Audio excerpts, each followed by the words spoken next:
Hello, I am Denise Pratt. Welcome to Our Table Talk Unplugged. It's a show produced by the Communications section of the Ministry of Education and Technical and Vocational Training. Here we discuss topics that are crucial to the advancement of our education sector.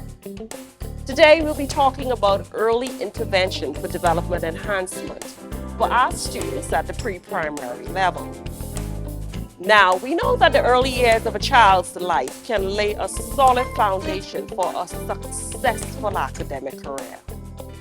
Furthermore, if any delays with a child's development are discovered at the preschool level, then early intervention services can be started. Today, we'll be talking about early intervention for development enhancement with three education professionals. Our first guest is a speech and language pathologist at the Education Ministry, Mrs. Keva Ferguson. Mrs. Ferguson, welcome to the show. Thank you, and hello. It's a pleasure to have you here. Our first question today is really, we want you to explain to what exactly is a speech and language pathologist? A speech language pathologist is a person who works with persons with communication difficulties. For example, persons who stutter, they're having challenges bringing out their words, and we work with them to produce what we call slow, smooth, and easy speech. Persons who have difficulty with articulation, and those persons, like you'll hear a child say tat for cat, so we work on pronunciation. We also work with persons who have language difficulty and they may not understand what is being asked of them. In the area of language, we have what we call receptive, and that's understanding, and expressive, that's what we say. And so they may have difficulties in one of those areas, either understanding or putting words together in the correct manner. You hear children say, "Himmy, my friend," and we know it should be, "He isn't my friend." So those are areas that we work on. It's also, you also need to know too, we don't work only with children as speech language pathologists. We work from the cradle to the grave. So persons who have stroke or some kind of brain injury, we also work with those persons like with their memory and attention, and persons who have the stroke, getting them back to using their words. Understood. Now, we often hear this term intervention floating around. How important is that? Early intervention is very important.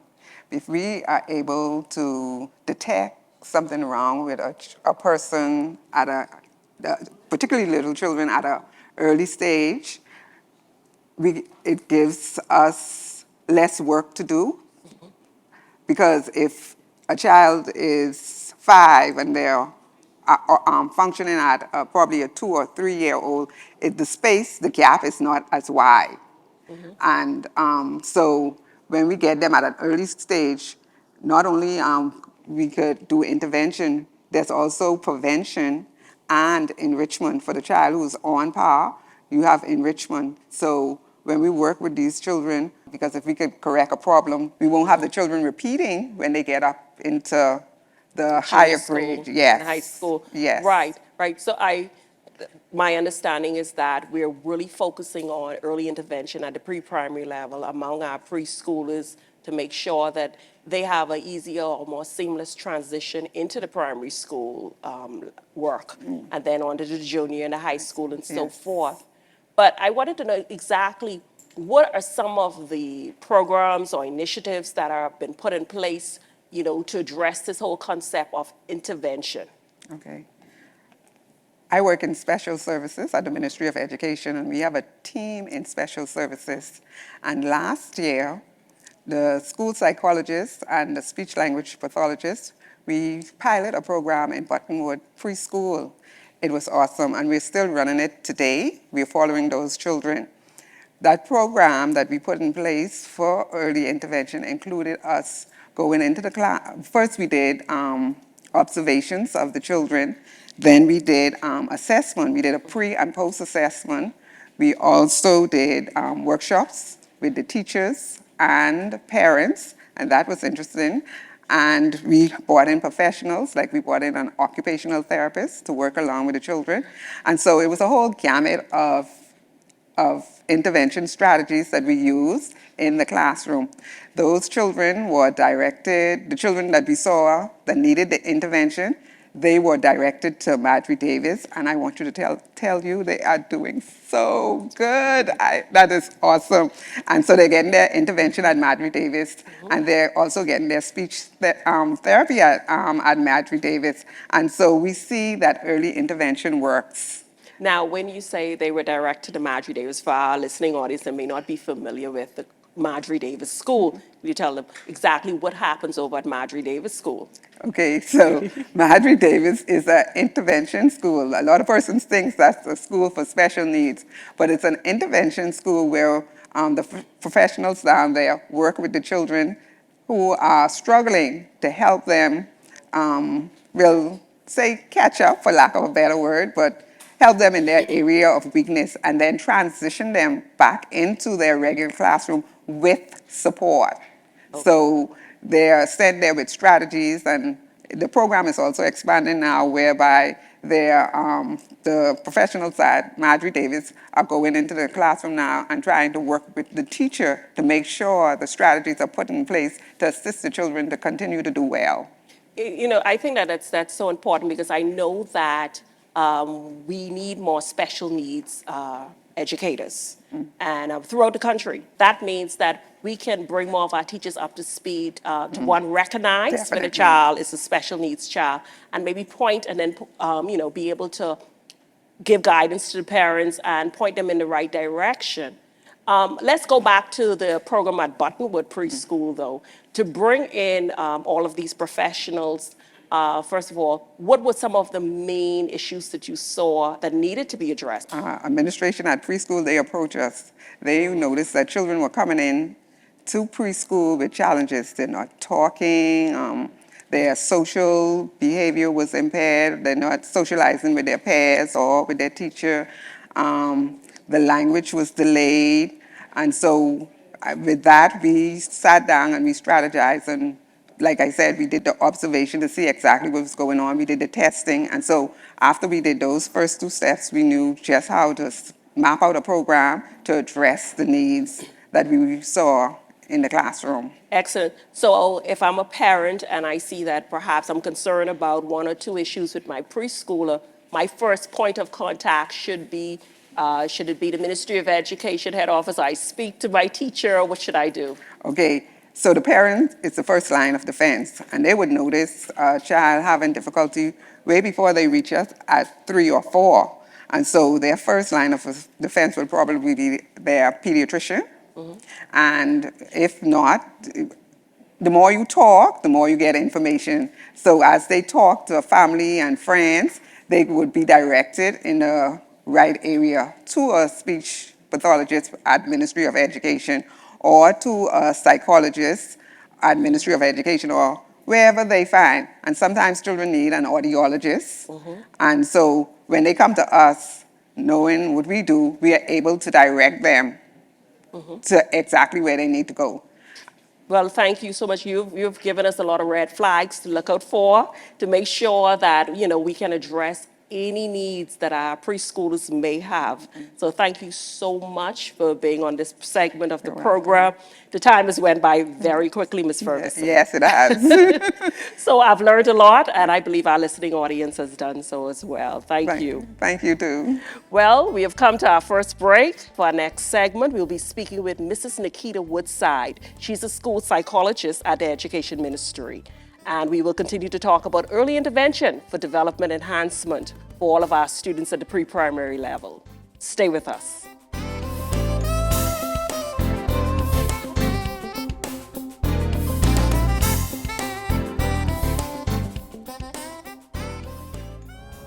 The early years are an important period of rapid growth and development. Children begin to discover and explore their world. Positive, rich experiences during this period help to develop strong minds and healthy bodies. The early years, building a strong foundation for life. This public service announcement is brought to you by the Communications section of the Ministry of Education and Technical and Vocational Training in conjunction with this station. Unity and accountability within our communities should not be the culture of the past, but they should guide how we live today. At the heart of our communities are our children, the future pillars of our nation. Together, we need to protect our future by making sure our children attend school. Committed to our future, the Ministry of Education and Technical and Vocational Training has established a toll-free hotline to provide a confidential and supportive channel for concerned citizens to report students who are not in attendance at school. Join us in weaving the fabric of a stronger community. Make a commitment to each child's success. Mark it or rock it. Make a complaint or raise a concern by calling 42-CHILD. That's 422-4453 or 727-7081 in Grand Bahama. Remember, every child counts, and as keepers of our community, our children, our future is everyone's business. This public service announcement was brought to you by the Communications section of the Ministry of Education and Technical and Vocational Training in conjunction with this station.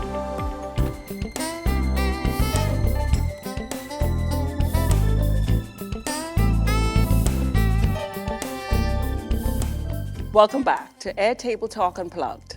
We are speaking with Mrs. Nikita Woodside, a school psychologist at the Ministry of Education and Technical and Vocational Training. Today we're talking about early intervention for development enhancement for our students at the pre-primary level. Welcome, Mrs. Woodside. It's a pleasure. Thank you for agreeing to be on the show. Now, I want you to explain to our audience, I know for the last 2 decades you've been working in the education ministry. Yes. Tell us exactly, what does your job entail? So as a school psychologist within the ministry, I test students for learning disabilities, intellectual disorders, behavioral challenges. We develop programs, we put in intervention. Basically, we're the advocates for our students. Understood. Now, you put together development programs, Yes. you deal with intervention. Yes.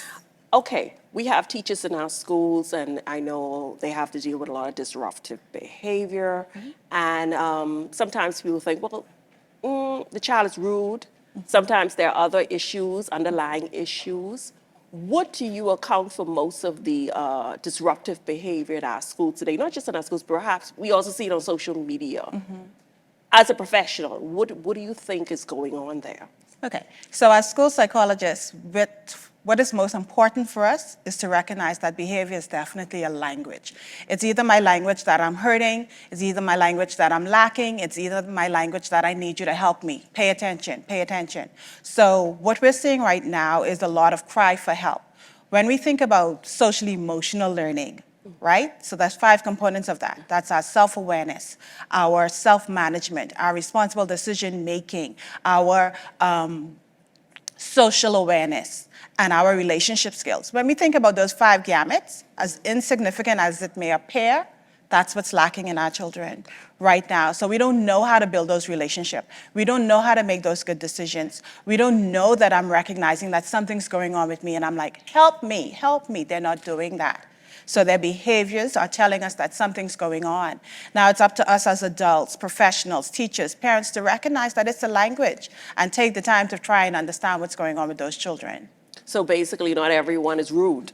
Not everyone is rude. Now you do have some rude children, but not everyone is rude. It's a language.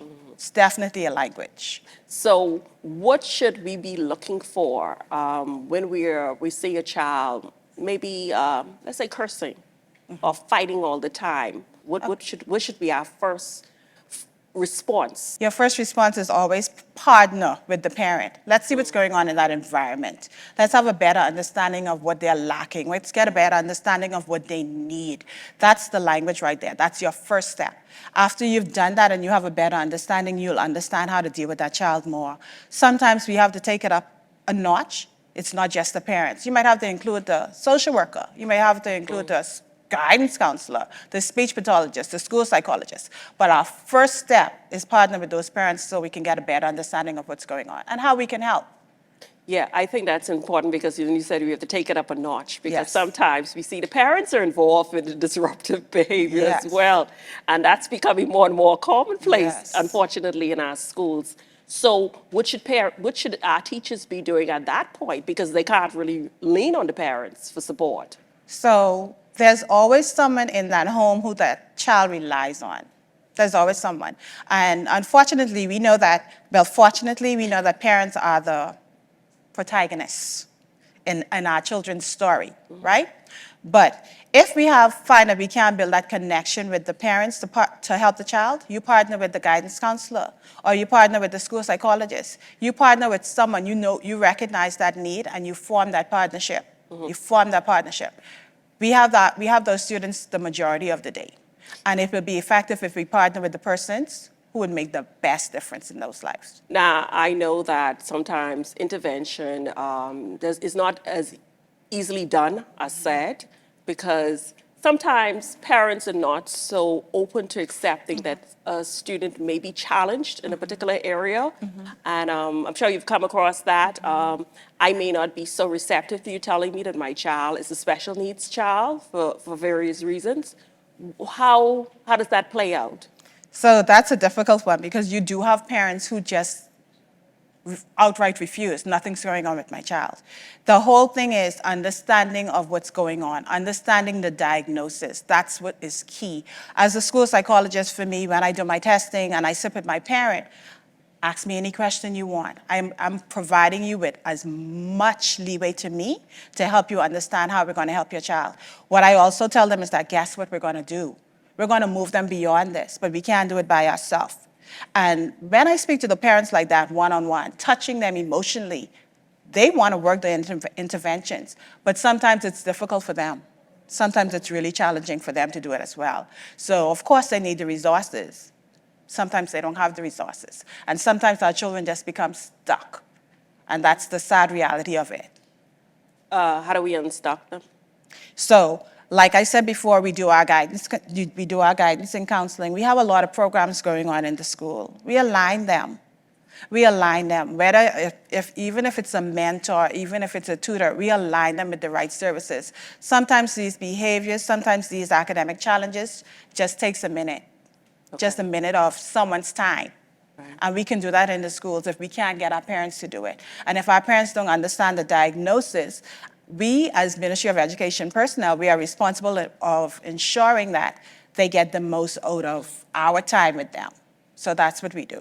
And I think that's a good point about understanding the diagnosis. Yes. Because sometimes issues can be addressed if early intervention occurs. And that's why it's so important that we look at all of our preschoolers and make sure that we're putting in place the right strategies to assist them if there is a need. Yes. So, well, thank you so much. Believe it or not, I'm told we're out of time. Yeah, that went by quickly for some reason, but this is such an interesting topic. And I know that for our preschool parents, they really appreciate the information regarding intervention skills. So thank you so much, Ms. Woodside. My pleasure. Thank you. Well, viewers, we have come to our second break, and again, we were talking about early intervention for development enhancement.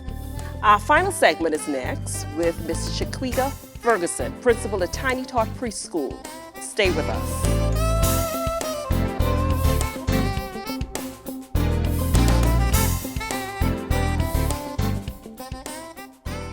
All children under the age of 5 years old have access to high-quality care and education in a healthy and safe environment. Child care centers adhere to best practices which promote positive growth and development of children with professionally trained and effective staff and directors. Quality child care, building a strong foundation for life. This public service announcement is brought to you by the Communications section of the Ministry of Education and Technical and Vocational Training in conjunction with this station. Unity and accountability within our communities should not be the culture of the past, but they should guide how we live today. At the heart of our communities are children, the future pillars of our nation. Together, we need to protect our future by making sure our children attend school. Committed to protecting our future, the Ministry of Education and Technical and Vocational Training has established a toll-free hotline to provide a confidential and supportive channel for concerned citizens to report students who are not in attendance at school. Join us in weaving the fabric of a stronger community. Make a commitment to each child's success. Mark it or rock it. Make a complaint. Raise a concern by calling 42-CHILD. That's 422-4453 or 727-7081 in Grand Bahama. Remember, every child counts, and as keepers of our community, our children, our future is everyone's business. This public service announcement was brought to you by the Communications section of the Ministry of Education and Technical and Vocational Training in conjunction with this station.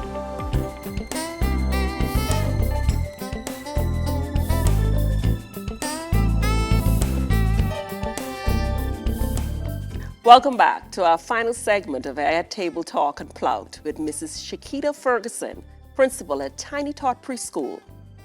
Mrs. Ferguson, welcome to the show. Thank you for having me.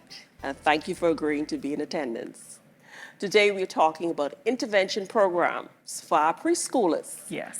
And first I want to ask you, I know that you got a chance to witness some of the intervention strategies that our Special Services Division was able to put on at some of our schools for our teachers. I want you to share with the listening audience, what are some of the strategies that you were able to see, or learn rather? During that time, first things first, that being a part of that really opened my eyes to a lot of things that we would never normally think about being in the classroom. Normally, you would look at children and you would say, well, that child, maybe the parent just ain't doing what they're supposed to do, or that child just isn't behaving. But looking through the eyes of the specialists, that was an awakening moment. The strategies they used, they were really simple. Things that, like repetition, as simple as repeating something to your child. And you know, sometimes parents say, I'm not gonna say that again, you should. And this is like the speech language pathologist. Yes. You should. They talked about, just praising good behavior. Something as simple as saying you did an awesome job. It just lets the child know that, okay, this is the track that I need to keep going on. So some of the there were very simple things that we tend to take for granted, but it was an eye-opening experience. So some of the professionals that came onto the campus would probably tell us who they were. We had a speech language pathologist. Right. Yes. So we had Miss Keva Ferguson. She was the pathologist that came on, and she worked directly in my classroom for the entire time. That was a wonderful experience. We also had Mrs. Woodside, who is from school psychology. She came and she worked with our school students in my class as well as the school as a whole. So Buttonwood, I was at Buttonwood Preschool at the time, and that was a great experience. And how many students would you say were able to maybe benefit from the program directly in terms of, okay, we see that there may be an issue with this particular child, so we want you to assess them. How did that work out, basically with the parents, the response? Walk us through that. Well, when they came, my entire class, they worked in my class. Well, Miss Ferguson specifically, she worked in my class. I had about 11 students at the time, so all of my students were afforded the opportunity to go through that pre-testing, to go through the working with Miss Ferguson one-on-one. And then we also pulled 2 students from other classes that the teachers volunteered. They said they could use the help from the specialists. Okay. Yes. And the response from the parents? It was mixed. We had a few parents who were delighted. They were on board. They were at every meeting, every virtual session. They did what they needed to do. But of course, we had a few parents who did not buy into the idea. They didn't feel like their child had an issue. So we still have some work to do in kind of educating our parents on what the children really need for them to better move forward. And what do you do if a parent then tells you, well, there's nothing wrong with my child? We have to keep pushing. At the end of the day, we cannot force them. But I think better education as a whole, once the information is put out there to the wider community, that, the help is out there, we are willing to put in the work. We just want you to come and hold our hand as we help to, get your child where they need to be.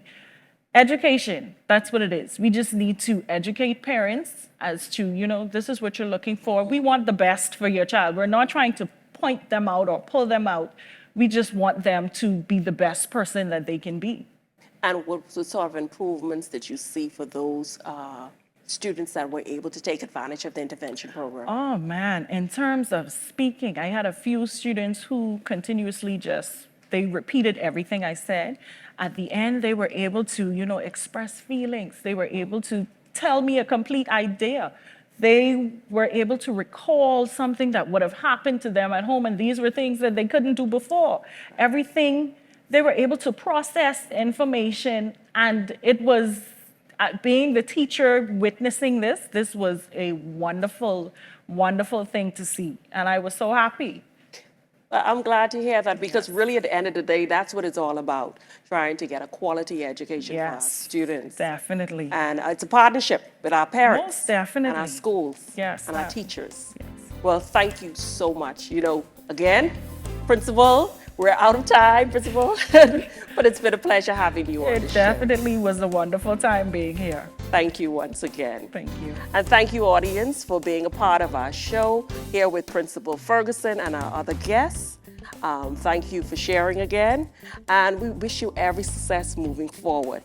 And to our listening audience, we've arrived at the conclusion of our program. But if you'd like to receive updates on what's happening at the Education Ministry, please visit our website or other social media platforms. Well, that's going to do it for this edition of Airtable Talk Unplugged. I would like to thank you again for watching and listening in.